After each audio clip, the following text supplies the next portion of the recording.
Con John Hidalgo, quien es ingeniero petrolero, hablaremos precisamente de la ciencia de la energía, ¿no?, que tiene la Universidad Bolivariana. ¿Qué comprende este doctorado y esta maestría? Bueno, estos programas de estudio en la Universidad Bolivariana son uno de los pocos que hay en el país que se enfocan en desarrollar el tema tanto de políticas energéticas, geopolítica de la energía, básicamente eso. O sea, hay poco, en realidad, en la oferta académica del país hay poco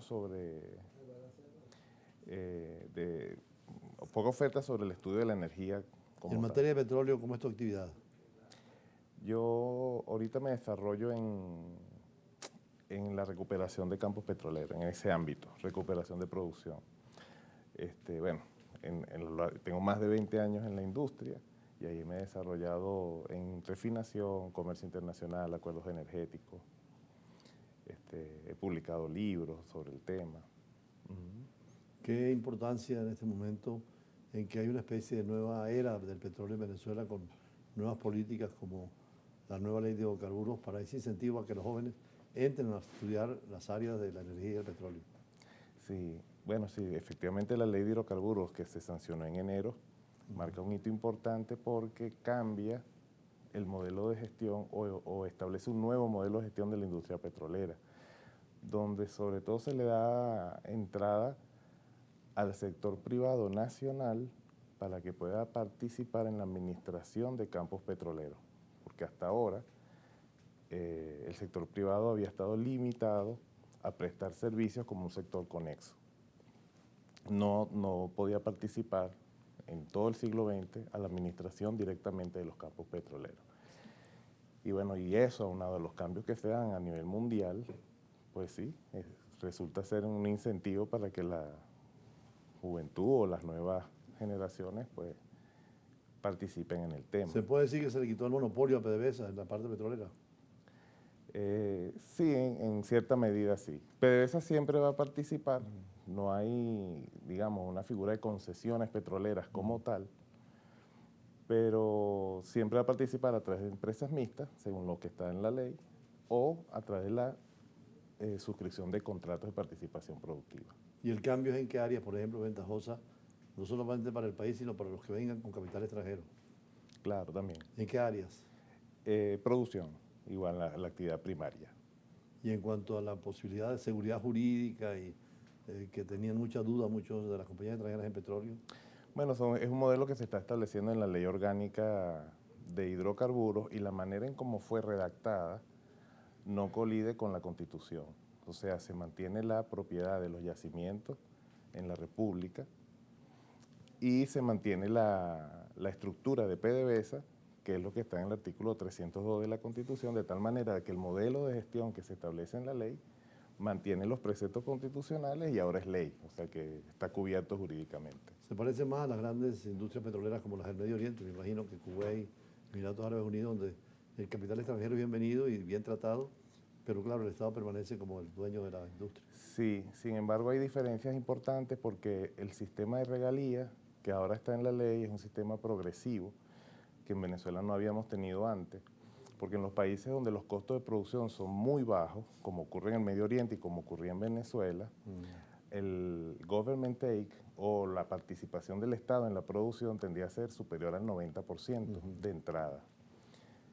Con todo el régimen de bloqueo, sanciones que ha ocurrido, los costos en términos generales se han incrementado y ahora el sistema es más progresivo, es decir, se empieza con una participación menor, pero en la medida en que se va incrementando la producción y la rentabilidad de los negocios, la participación del Estado también crece. Además se abre a todos los sistemas ideológicos, políticos, económicos. El inversionista que venga no se le pide carta de identidad política. No, en teoría no. Lo que pasa es que eso es muy amplio decir, ¿no? Pues porque también es cierto que hay una relación con Estados Unidos y bueno, y ellos sí exigen ese tipo de cosas. O sea, no puedes tener relaciones con Irán o con China, ¿ves? Entonces siempre va a haber ese sesgo por ahí, pero a nivel jurídico nuestro no. ¿Y la ley de minas está en la misma dirección exactamente que la ley de hidrocarburos? Sí, es parecida. Es parecida. En la ley de minas sí se usa la figura de concesión Sin embargo, igual a la propiedad de los yacimientos permanece en la República, todo está sujeto a un contrato, pero mantiene más o menos la misma. ¿Y los modelos petroleros de la Cuarta República cómo eran entonces? Bueno, fíjate que, es que depende a qué llamemos cuarta. Por ejemplo, la época de Carlos Andrés Pérez, que nacionalizaron el petróleo. Claro, déjame decir que en el siglo XX, pues en el siglo XX, los primeros 70 años fueron un régimen de concesiones, y a partir del año 75, que se crea con Carlos Andrés Pérez, entonces era todo un monopolio estatal. Un monopolio estatal que se concentraba en una casa matriz, que es llamada PDVSA. Esta casa matriz no podía producir, comercializar, refinar nada, simplemente podía crear empresas filiales, y estas empresas filiales eran las que podían operar. Esto funcionó así hasta el año 96, con la apertura petrolera, se hicieron algunos contratos, ¿verdad? Y luego ya en el 2001, 2006 se crean las empresas mixtas y entras en un nuevo modelo de gestión ya basado en empresas mixtas. Este modelo dura unos 14 años. Yo digo, se agota ese modelo de alguna manera como venía funcionando y te he forzado a, durante 2 o 3 años, ir instrumentando nuevos modelos con unos contratos, que se firmaban en PDVSA en el marco de la ley antibloqueo, y eso finalmente deriva en la actual ley orgánica de hidrocarburos. ¿Y qué le haría falta todavía a la ley para perfeccionarla más? Bueno, yo diría que probarla, ¿no? Porque mucha teoría, pero hay que poner a prueba las cosas, a ver cómo se pueden perfeccionar. ¿Cómo ves tú la relación con las nuevas compañías que están llegando? Me parece que es un poco a veces lento, porque ciertamente este tipo de contratos se estaban dando desde el año pasado. Y bueno, había mucha incertidumbre sobre muchas cosas, pero al fin que ya la ley está, ¿qué es lo que pasa? Que el inversionista extranjero le es difícil entrar a los campos petroleros porque no conoce o no está acostumbrado a las dinámicas que tenemos en Venezuela. La verdad es que en Venezuela somos un país muy atípico, ¿no? Y requieren ser llevados de la mano por gente que ya trabaja en Venezuela, que ya conoce los campos, ¿ve? Y entonces hacer esas articulaciones es lo que toma tiempo, y los que no lo logran simplemente se retiran. ¿Cómo quedan los compromisos de Venezuela, por ejemplo, con las dádivas o las concesiones o regalos o la participación en proyectos como Petrocaribe y otros con convenios especiales? Bueno, Petrocaribe, antes de todo esto, Petrocaribe ya había entrado en una crisis. O sea, recordemos que desde la gestión de Obama, él empieza a hacer una campaña en el Caribe para que los países se vayan retirando, para que las deudas se vayan, digamos, vendiendo y fuesen saliendo de las deudas. Luego ocurre un accidente, hay una falla en la refinería de Isla, etcétera. Total que, llegado el 2017, ya Petrocaribe no estaba funcionando como acostumbraba, o sea, en cuanto a los suministros. Y una vez que eso ocurre, aparece la primera sanción ya con el gobierno de Trump, la primera sanción con PDVSA. Pero primero tuvo que ocurrir esto para que iniciaran las sanciones. Entonces, y fíjate, te estoy hablando del año 2019, ya estamos en el 2026 y eso no se ha logrado restablecer. Ahí hay unas cuestiones muy mínimas, operaciones de empresas mixtas que fueron creadas en los países, pero hasta ahí los suministros no. Y en cuanto ahora a la cantidad de la gente que aspira a que ese dinero llegue al pueblo en acciones concretas, en realizaciones concretas. Perdón, ¿qué dinero? La del petróleo, que es tanto, porque se estima que vamos a subir la producción, que vamos a tener demanda mucho mayor. Por supuesto, habrá más ingresos de divisas, ¿no? Sí, pero claro, lo que pasa es que yo pienso que ya la hemos tenido. O sea, en el pasado el ingreso petrolero ha subido, ha bajado. Y creo que lo que debe cambiar es nuestra concepción de la economía. O sea, hemos partido del hecho de que somos rentistas y esa idea lo que nos dice es que no vivimos del trabajo. Si no vivimos del trabajo, entonces nunca lo vamos a valorar.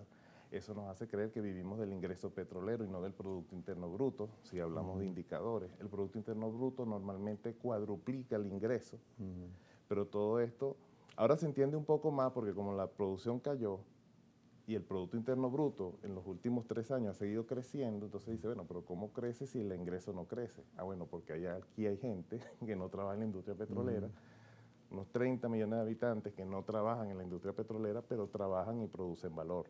A partir de ahí, entonces, tenemos que empezar a entender la economía de otra manera para poder entender que el bienestar no solamente depende, y es más, mínimamente depende del ingreso petrolero. En tus publicaciones, ¿cuáles son los libros que has publicado últimamente sobre petróleo? En noviembre publiqué un libro que se titula Petrocaribe, Anillo de Seguridad Regional. En el 2022 publiqué Colonia Petrolera. Y bueno, y hace 10 años publiqué un libro sobre planteamiento de Petrocaribe también. ¿Y en la universidad sigues dando clases en esta materia entonces?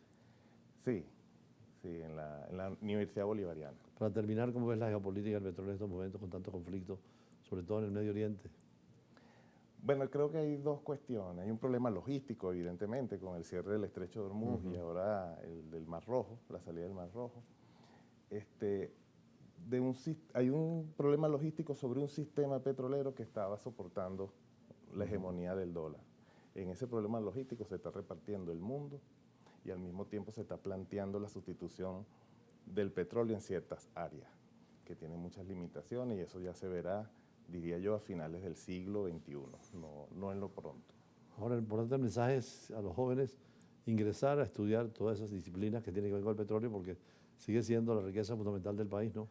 Sí, a estudiar y a intentar, ¿sabe?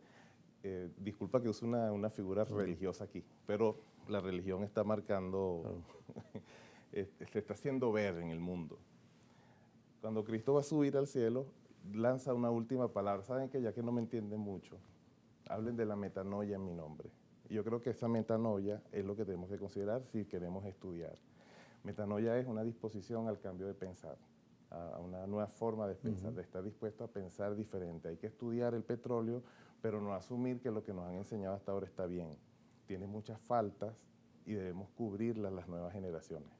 Bueno, la educación es eso, descubrir nuevos caminos, Sí. salir de la caverna hacia la luz, como decía Platón, a Exacto. esa metanoia nueva. Así que gracias, John Hidalgo, ingeniero en petróleo, y seguimos con otras entrevistas vinculadas al derecho y las relaciones internacionales. Ya regresamos.